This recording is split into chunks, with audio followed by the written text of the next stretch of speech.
thing that I noticed in the video, no? Ang sabi ni PRRD, papasukin niyo yung anak ko. Abogada siya. At ang sinabi mo, hindi ko siya papapasukin. Why not, Gerald Torre? That is a decision. That is a decision. That is my call, sir. That is my decision. Considering that he had already been assisted by 3 lawyers all throughout that time, sir. And gabi na ho yun, sir. The request was made at around mga 9 o'clock na, sir. 11 hours after the first arrest. Tanggalin mo na yung titulo ni Inday Sara. Kalimutan mo na siya na Vice President siya. Pagpalagay natin hindi siya Vice President. She is an immediate member of the family.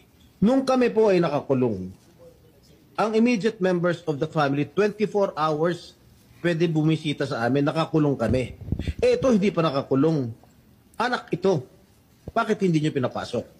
Maliban doon, is this not a violation of RA 7438 that requires that you guarantee access to an attorney in addition to the immediate family? The President also said na yung anak niya, yung babae, abogado ko yun, papasukin nyo. Hindi nyo pinapasok. Eh, abogado yun eh.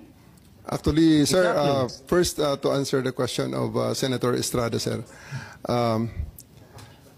I have told the President that they can visit him at his detention facility because at this time the order of the day is to load him into a plane. So that's what we endeavored to do, and that's what happened, sir.